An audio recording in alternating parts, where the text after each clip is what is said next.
Hey guys, it's your pal Victor here from Cult Classics and Cult Following, and we're getting this week started off with some more new movie reviews. And today we are reviewing Saint Maud from A24, which hits theaters this Friday, January 29th, and then theaters and drive-ins, and then in the middle of February, it's going to debut exclusively on the cable channel EPIX, which you can also, I think, get on like VOD and stuff. I'm not totally sure on that, but EPIX definitely has an app on a lot of smart TVs, so you can subscribe to that or your cable provider. And I want to thank my friends at A24 for giving me a screener so I could give you this review. So thanks a lot, A24. You guys rock. You make the best movies.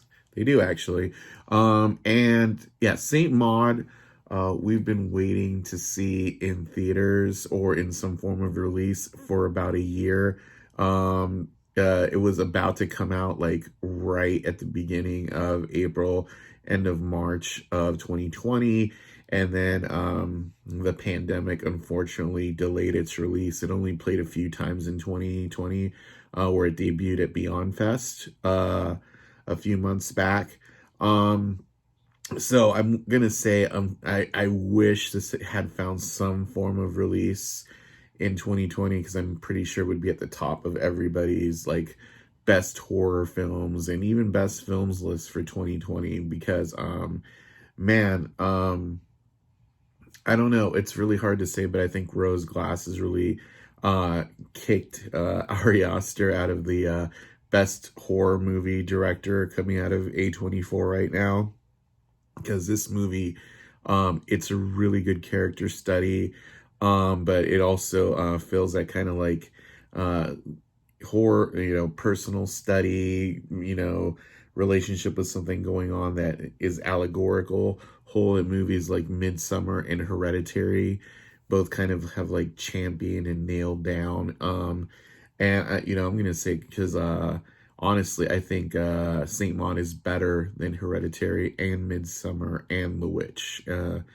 It's one of the best genre films A24 has ever put out, so you need to make your way out to see it specifically. And it's a small, quiet film.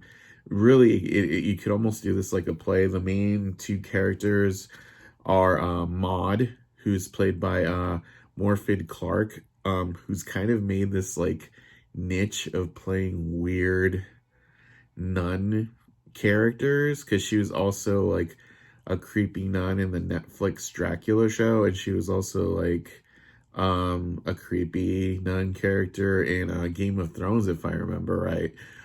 She just has that kind of like fanatical face. She was, I think, Cersei's like helper in Game of Thrones. I might be wrong about that, but I'm 100% sure on the Netflix Dracula.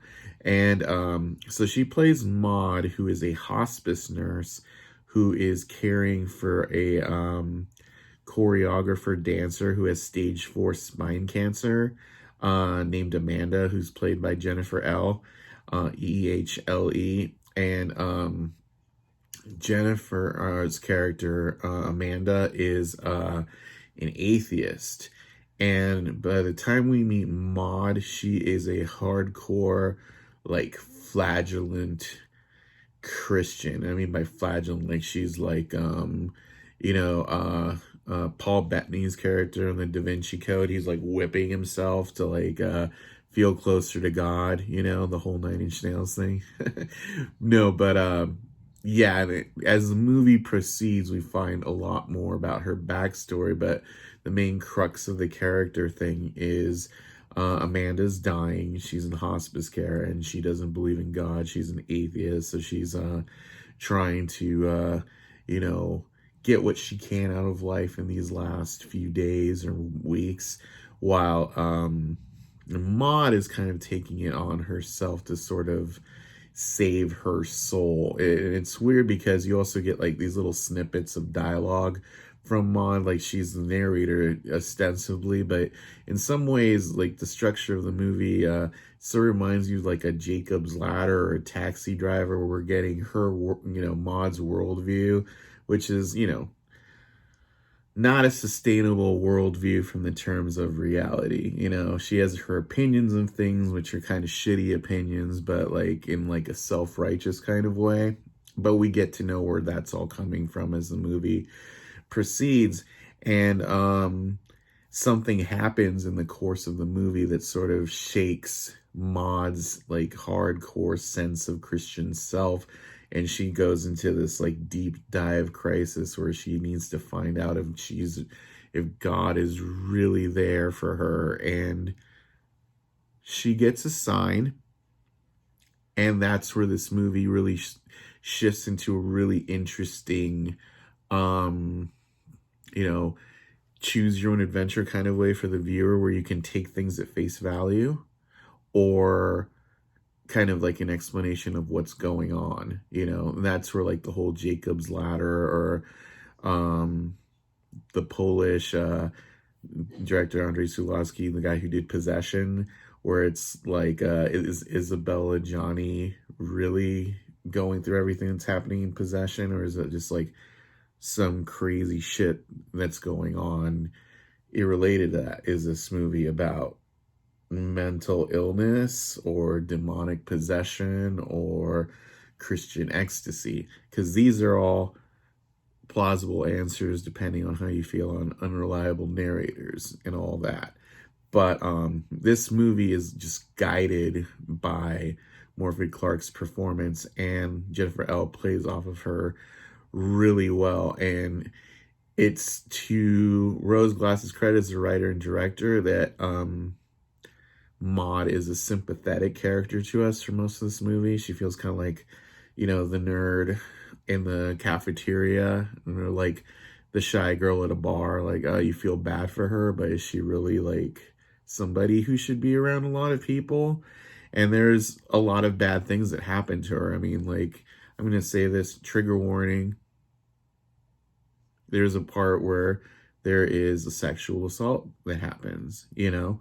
And it's just this scene, you know, yeah, it could be seen in feeding it into how this ending goes. And I'm not going to spoil this movie any further, but what I'm going to say is the last 10 minutes of this movie will fuck your brain up. The last 10 minutes of this movie are just like, whoa, I did not see this coming. And you know, in a good way or a bad way, it's a good ending. I'm not gonna knock it. It's just like really, it seems to come out of left field, and you're just like on the ride, and it's like, whoa, that's cool. And it's so, if you like stuff like Possession, you know, if you like, you know, The Exorcist, or like, oh god, what's that movie that came out a few years ago with Sean Bean, Black Death, you know, where he's like a crusader who's coming into this town that's been spared from the Black Death because they don't believe in God. You know, the whole town doesn't believe in God, and these like Christian people are just like, what the hell? Why are we suffering? And these monsters don't have anything, and then it just devolves into this craziness you don't see coming. It's just like that. And Black Death, I feel, is a very underrated movie that I think everyone should check out, by the way. But yeah, honestly, right, you know, right now, like I'm saying, this movie is going to be, no, let me put it this way. Like I said, it's in my brain right now, but this movie has no competition for best horror film of 2021. I cannot imagine a movie that's going to have more people talking about it once it comes out, once more people see it.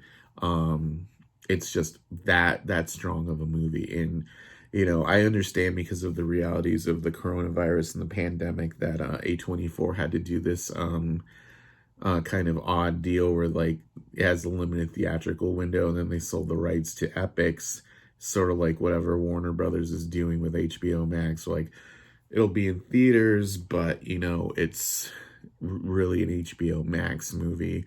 And that's kind of a bummer, you know, like, it'd be cool to see this in a movie theater if you have that opportunity. I would suggest it would be cool if we had an opportunity to see this in a theater safely. and I don't think it's there, but VOD is not that bad, and drive-ins are a cool way to see this movie too. But yeah, I can't say enough good things about this movie. I don't want to spoil it. I think the less you know going in, the better. And yeah, just check it out. St. Maud hits theaters, drive-ins, micro cinemas, outdoor theater experiences this Friday, January 29th, and hits EPIX February 15th. We'll have a fuller review up on cultfollowing.co, and this Friday we'll also have a video where we explain this ending, because my God, there's just so much going on here to unpack. So if you enjoyed this video, feel free to check out our other videos going on here. Press subscribe in the middle. And yeah, turn on the bell notification. We've got new videos every week. And thanks for checking us out. We appreciate it. And see you next time on Cult Following Cult Classics. Boom.